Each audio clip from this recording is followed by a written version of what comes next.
Hi, I'm Armand Morrison, the National Director of CRO Suriname and a member of the student-led movement team for Latin America and the Caribbean.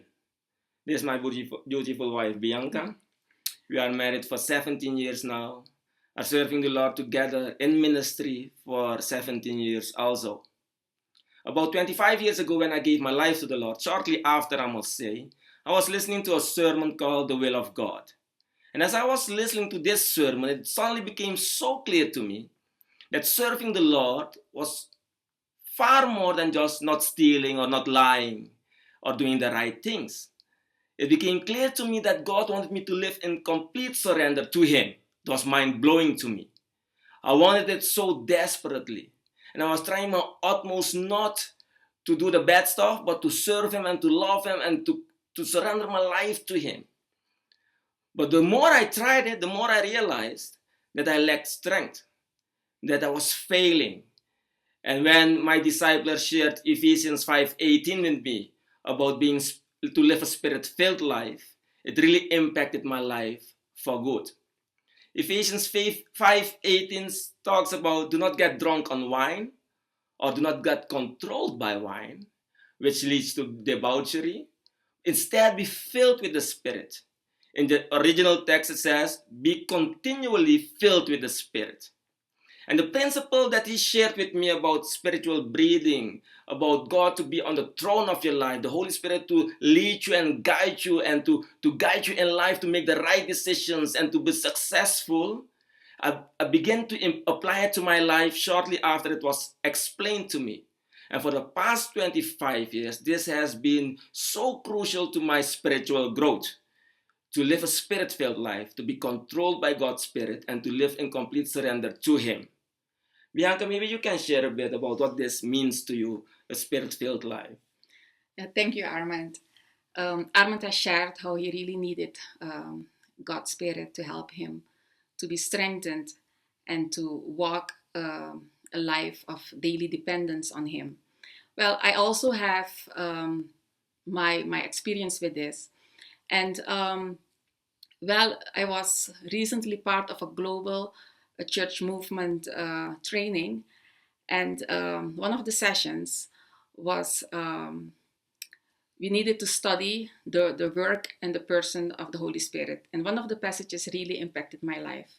Let me share a small part of this passage. It is John 14, verse 16 to 26.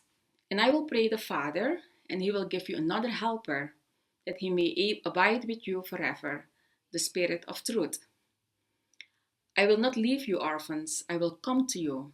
These things I have spoken to you while being present with you. But the Helper, the Holy Spirit, whom the Father will send in my name, He will teach you all things and bring to your remembrance all things that I said to you.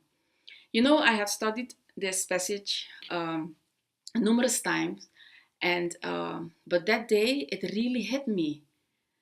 It is the Lord who make things possible. It is the Lord who guides. It is the Lord who will bring into remembrance by His Spirit what He has taught me during the years, and He will enlighten my mind to understand His passage. I'm a very result-oriented person and also very solution-oriented. And when someone comes to me and share a problem with me, then or a challenge, my mind automatically start thinking of solutions. And when I'm working on something like a character trait, or I'm helping my kids to work on certain areas of their lives, I can get discouraged if I don't see changes quickly. But what the Lord was showing me is that I tried, to solve all these problems or to see results in my own strength.